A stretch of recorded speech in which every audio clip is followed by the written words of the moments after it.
Name of type of coordinator, हमें बताना है कि कौन से टाइप का कोऑर्डिनेटर है। तो यहां पर हमारे पास 4 पॉइंट है, एक ए है, एक बी है, एक सी है और एक डी है। ये इस प्रकार का एक कोऑर्डिनेटर है। अब हमें बताना किस प्रकार का, मतलब ये पैरेललोग्राम है या ये रोम्बस है या रेक्टेंगल है, कौन सा है, स्क्वायर है, कौन सा है, बताना है। तो हम क्या करेंगे, जैसे मान लो ये एबीसीडी है, तो पहले तो हम 4 साइड फाइंड करेंगे। उसके लिए हमें लगाना पड़ेगा फॉर्मूला। फॉर्मूला क्या है, x2 माइनस x1 का होल स्क्वायर, मतलब x में से x माइनस करो, लेकिन x डबल है ना, इसीलिए एक को नंबर 2 लगाया, एक को नंबर 1 लगाया। ऐसे ही आपको y में से y माइनस करना है। अब यहाँ पर एक नंबर 2 है तो एक नंबर 1 है। अब y1 माइनस y2 लिखो तो भी चलता है, लेकिन ज्यादातर ये ऐसे यूज करते हैं y2 y1। अब देखो ध्यान देना, इधर हमें यहाँ पर सबसे पहले फाइंड करना है AB का डिस्टेंस फाइंड करना। ये आगे वाले लो, आगे वाले तब AB बोला ना, तो AB पर ही ध्यान दे, इन दोनों पर। आगे वाले में आगे वाला माइनस, पीछे वाले में पीछे वाला, तो 1 में से जाएगा माइनस के 1 का होल। देखो ये नंबर आपके प्लस का है, ये नंबर माइनस का है, बीच में माइनस लगाओ और होल स्क्वायर। तो यहाँ पर सेकंड में सेकंड घटाओ, 0 में से मुझे माइनस करना है माइनस के 2 का, माइनस माइनस प्लस हो गया, तो ये भी कितना हो गया, तो समझ लो ये नंबर लाइन है ये वाली। यहाँ लिखा हुआ 0 1 2 3 -1 -2 -3। अब ध्यान से देखना, मैं इनके बारे में बात कर रहा हूँ पहले। जैसे आपको यहाँ घटाना नहीं आ रहा है, माइनस करना नहीं आ रहा है, तो पहले हम आगे वाले दोनों पॉइंट लो, -1 प्लस का 1, -1 प्लस का 1, मतलब कितना गैप है 1, आगे अगला है 1 और 0, ये रहा 1 और 0, बताओ दोनों में कितना गैप है। हाँ ये वाला है ना, ये वाला 0 और -2, मतलब पीछे वाले दोनों लेने, 0 और -2, कितना गैप है, वो डिस्टेंस बताना है कि बीच में कितना गैप है। बताओ, जब भी नंबर सेम आता है तो हमें क्या लिखना है, 2√2। इस नंबर को यहाँ लिखो, पीछे √2 लगा दो, जो भी नंबर यहाँ है वो लगाना है यहाँ पर, और पीछे हमेशा √2 ही लिखना है, क्योंकि ये फॉर्मूला है स्क्वायर का डायगोनल फाइंड करने का। ये स्क्वायर है, ये स्क्वायर का डायगोनल है, अगर ये 7 है तो ये 7 है, तो ये हमेशा 7√2 आता है। फॉर्मूला है square of diagonal of square का फॉर्मूला ये होता है। अब ये भी सेम, ये भी सेम, तो जब हम ये फाइंड करेंगे ना हाइपोटेन्यूस, फॉर्मूला क्या होगा, p का स्क्वायर प्लस b का स्क्वायर करेंगे ना, तो ये फॉर्मूला है, डायरेक्ट लगाओ, ये 7 यहाँ लगा दो, ये मतलब 7 साइड, इस कारण ये लगता है। अब हम क्या लेते हैं यहाँ पर, बीसी साइड लेते हैं।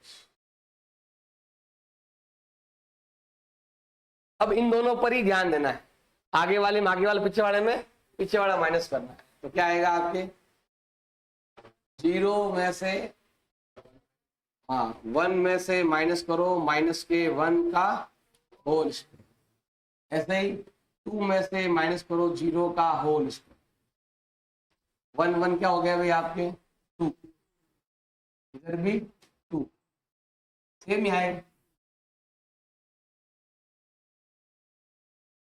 ये तो कोई स्क्वायर वाले ही है क्वेश्चन, ये वाला। और कौन सा है आपके, CD, CD में देखो, इन दोनों पर ध्यान दो, माइनस के 1 में से माइनस करना है माइनस के 3 का होल स्क्वायर, इन दोनों को यहाँ लिखा, बीच माइनस लगा दिया, स्क्वायर कर दिया। अब इन दोनों को लिखो, 2 और 0 को, सेम ही आएगा। फिर हमें लेना है AC साइड, हाँ क्या नाम है, AD साइड लेनी है। AD में क्या होगा, देखो ये और वो वाला सेम लिखा हुआ, माइनस के 1 में से माइनस करना है माइनस का 3 का होल, और 0 में से माइनस करना है माइनस के 2 का होल, सेम ही आएगा। तो क्या लिखेंगे, ABCD इज ए स्क्वायर, आइए रोम्बस। रोम्बस हो गया। आप स्क्वायर फाइंड करना हो तो डायगोनल लो, हमें लेना डायगोनल। एक डायगोनल लेना है AC और एक लेना है BD। AC मतलब इन दोनों को ट्राई देना। माइनस के 1 में से माइनस करना है माइनस का ही 1, फिर करना है यहाँ पर होल स्क्वायर। ऐसा ही -2 और प्लस का 2 में से माइनस करना है माइनस के 2 का, देखो ये प्लस हो गया और ये माइनस का है और ये प्लस का बन गया, क्या आएगा 0। ये यहां देख लो ना, ये भी -1 है ये भी -1 है, और -1 और -1 के बीच में गैप रहता ही नहीं, तो क्या आता है 0। अब ये और ये 2 कितना हो गया 4। मैं बताया था जब यहाँ पर 0 आता है तो यही क्या होता है इसका आंसर। देखो ये प्लस हो गया और ये माइनस का ही है, 1 में से 1 गया 0। अब BD लेते हैं इन दोनों, 1 -3 का होल प्लस 0 -0 का, ये कितना आएगा 4 का स्क्वायर और 0 का स्क्वायर। जब एक तरफ 0 आता है ना तो यही इसका आंसर होता है। इसका मतलब है कि ABCD क्या है, ABCD इज ए स्क्वायर। ये क्वेश्चन तुम ट्राई करना, ये बोला है ये क्या है स्क्वायर है या फिर नहीं है, तुम घर पर ट्राई करना। अब ये बताना है कि कौन से टाइप का क्वाड्रिलेटर है। हम क्या करते हैं, इसको हम क्या मान लेते हैं A, B, C and D। हमें फाइंड करना है डिस्टेंस, और डिस्टेंस फाइंड करने का फॉर्मूला क्या है, x2 - x1 का whole square plus y2 - y1 का होल स्क्वायर। इसको ऐसे भी लिखते हैं कोऑर्डिनेट ऑफ x, मतलब difference of coordinate of x, मतलब x के कोऑर्डिनेट का डिफरेंस का होल स्क्वायर, फिर y के जो कोऑर्डिनेट है उनका डिफरेंस है ना उसका होल स्क्वायर। देखो ऐसे सबसे पहले मुझे फाइंड करना है AB। आगे वाले में आगे वाला माइनस, पीछे वाले में पीछे वाला। तो 3 में से मुझे माइनस करना है माइनस का 3 और ऊपर क्या लगा देंगे होल स्क्वायर। अब ये दोनों प्लस का 5 प्लस का 1 बीच में माइनस और ऊपर होल स्क्वायर। ये क्या हो गया देखो, माइनस माइनस प्लस, 3 कितना आएगा 6, और ये वाला 4 का स्क्वायर, 6 का स्क्वायर 36, 4 स्क्वायर दोनों को ऐड कर लो 52। अब चाहो तो आगे सॉल्व कर लो, सॉल्व करोगे तो ये उत्तर आएगा कितना 2√13। कैसे डिवाइड करना पड़ेगा 2 का, फिर 26 टाइम जाएगा, फिर 2 का डिवाइड करो, फिर 13 का जाएगा 13 टाइम। जिसका पैर बन गया वो नंबर बाहर, जिसका पैर नहीं बना वो नंबर अंदर। ये हो गया आपके AB साइड। अब लेते हैं हम यहाँ पर BC साइड लेते हैं।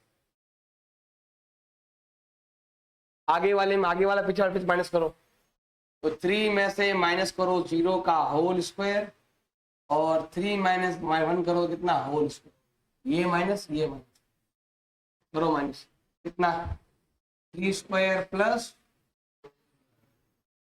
3 का 9, 2 का 4 कितना होता है √13। 13 का रूट निकलता ही नहीं, यही आंसर है। इस बार वो मतलब आपके रोम्बस तो नहीं, दूसरा ही बनेगा। अगला कौन सा है, CD नाम लेते हैं। CD में देखो इन दोनों को लेते हैं, -1 और 0, 0 में से -1 का होल स्क्वायर, फिर है आपके 0 में से माइनस करो -4 का होल स्क्वायर 3। ये कितना हो रहा है 1 का स्क्वायर, ये कितना हो रहा है 7 का स्क्वायर, 1 प्लस 49 कितना होता है ये भी अलग, ये भी अलग, ये भी अलग, सारे अलग आ रहे हैं। इसका आंसर क्या है, टुकड़े करोगे तो 5√2 क्या आएगा, 5√2। कैसे आएगा, टुकड़े करना उस तरह, 2 का डिवाइड, 5 का डिवाइड, इसका पैर बन गया बाहर, इसका पैर नहीं बना। अगला हम लेते हैं यहाँ पर एडी, सारे अलग अलग आ रहे हैं इस बार। एडी में ये और वो कितना, देखो -3 में से माइनस करना है -1 का, कोई फर्क नहीं पड़ेगा। अब आगे क्या है आपके 5 और -4,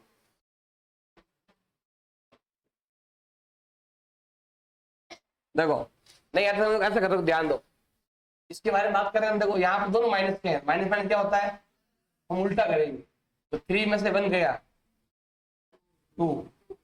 देखो यहाँ पर एक प्लस का है एक माइनस का है, प्लस माइनस माइनस होता है, हम उल्टा करेंगे, प्लस कर देंगे। 5 और 4 कितना होता है, ऐसा भी कर सकते हैं। देखो प्लस माइनस माइनस होता है, हम उल्टा करेंगे, जोड़ देंगे 9 हो जाएगा। 2 का स्क्वायर 4, 9 का स्क्वायर कितना आएगा। अब यहाँ पर और साइड अलग अलग आ रही है। अब यहाँ पर कोई कोऑर्डिनेटर नाम ही नहीं आ रहा है, ये कोऑर्डिनेटर है ही नहीं, क्या है, ट्राइंगल। अब लोग सर ट्राइंगल कैसे हो गया, जब आप ग्राफ बनाओगे ना तो ग्राफ में ट्राइंगल दिखेगा। देखो ये आपका ग्राफ है, देखो ए कहां पर है, -3 और 5, -3 इधर आता है, 1 2 3, 1 2 3 4 5, ये पॉइंट आता है यहाँ, -3 और प्लस का 5, -3 5 मतलब होता है माइनस प्लस, वो आता है सेकंड क्वाड्रेंट में। 3 1, ये रहा आपका 3 और ये रहा आपका 1, ये पॉइंट यहां पर आया 3 1। अगला पॉइंट है 0 3, x का वैल्यू 0 है, y का वैल्यू कितना दे रखा है 3, ये रहा, आगे देखो ये पॉइंट गाइड हो, ये पॉइंट बीच में रह गया ना, कोऑर्डिनेटर बना ही नहीं। -1 और -4, ये रहा -1 और ये रहा -4, यहाँ पर आएगा, तो ये पॉइंट इधर, तो क्या बन गया, ट्रायंगल बन गया। ये कोऑर्डिनेट है ही नहीं, लिख देंगे this is not a coordinate, this is a triangle. Coordinator बना ही नहीं, बनने के लिए कुछ ना कुछ इक्वल ही आएगा, नहीं तो वो ट्रायंगल ही बताएगा जानबूझकर। Name of type of coordinator, बताना है कि किस टाइप का कोऑर्डिनेटर है, उसको मानते हैं A B C and D. जो हमें डिस्टेंस फाइंड करना है, फॉर्मूला क्या हो जाएगा, x2 माइनस x1 का whole square plus y2 minus y1 का होल स्क्वायर। पहले हम लेते हैं यहां पर ए बी साइड, आगे वाले इन दोनों पर ही ध्यान देना है। 7 माइनस 4 का होल स्क्वायर एंड 6 माइनस 5 का होल स्क्वायर, माइनस करो 3 प्लस 1 का स्क्वायर, 3 का स्क्वायर और 1 का कितना हो गया। अगला हम लेते हैं यहां पर इसी साइड, इन दोनों पर ध्यान दो, आगे वाले में से आगे वाला माइनस और पीछे वाले में से पीछे वाला माइनस, माइनस करो 3 का स्क्वायर प्लस माइनस करो, जब नंबर सेम आता है ना यहां पर लिखेंगे हम कितना 3√2। अब हम बात करते हैं सीडी साइड की, सीडी मतलब इन दोनों की, ये दोनों लास्ट वाले, क्या लिखोगे 4 माइनस 1 का होल स्क्वायर प्लस 3 माइनस 2 का होल स्क्वायर, घटाओ माइनस करो 3 माइनस करो 3 का 1 का 1 कितना होता है, मतलब ऑपोजिट साइड क्या आ रही, इक्वल। देखो ऐसे ये कितना आया √10, ये क्या आया 3√2, ये क्या आया √10, अब ये क्या आएगा 3√2। अब लेते हैं यहां पर हम एडी, इन दोनों पर ध्यान देना, 4 - 1 का होल स्क्वायर और 5 - 2 का होल स्क्वायर। 4 - 1 यहां पर भी ये कितना हो गया 9, यहां लिख दो तो नंबर सेम है, नंबर सेम है, क्या लिखेंगे 3√2। तो क्या लिखेंगे यहाँ पर ABCD इज ए पैरेललोग्राम। अभी तो ये पैरेललोग्राम है, अब हमें आगे वाले डायगोनल लेने हैं। अगर वो इक्वल हो गए तो ये रेक्टेंगल में बन जाएगा, इक्वल नहीं हुए तो पैरेललोग्राम ही रहेगा। अब हम देखो ये आ गया आपके कितना 3√2। अब हमें इन दोनों को लेना AC और BD। क्या लेंगे हम यहाँ पर AC और BD को लेंगे। क्या लेते हैं AC। इस पर ध्यान देना है, आगे वाले में से आगे घटाओ 4 - 4, 4 - 4 का होल स्क्वायर, 5 - 3 का होल स्क्वायर। 4 - 4, 5 - 3 कैंसिल आएगा, बताया हुआ है कि जब एक जीरो आता है यही इसका आंसर होता है। अगला हम लेने वाले हैं BD। BD में लोग इन दोनों पर ध्यान देना है। 7 - 1 और 6 - 2 है ना BD। घटाओ माइनस करो 6 का स्क्वायर 4 का स्क्वायर, अलग आ गया थोड़ा सा भी तो आगे मिलेगा ही। 6 का स्क्वायर 4 का स्क्वायर, ये कितना हुआ। अगर ये दोनों इक्वल आते हैं ना तो हम कहते हैं रेक्टेंगल है। अभी इक्वल नहीं आया ना तो ये रोम्बस, ये क्या नाम है पैरेललोग्राम। वापस यही लाइन यहाँ लिख देना, ये रेक्टेंगल नहीं है, ये पैरेललोग्राम ही है।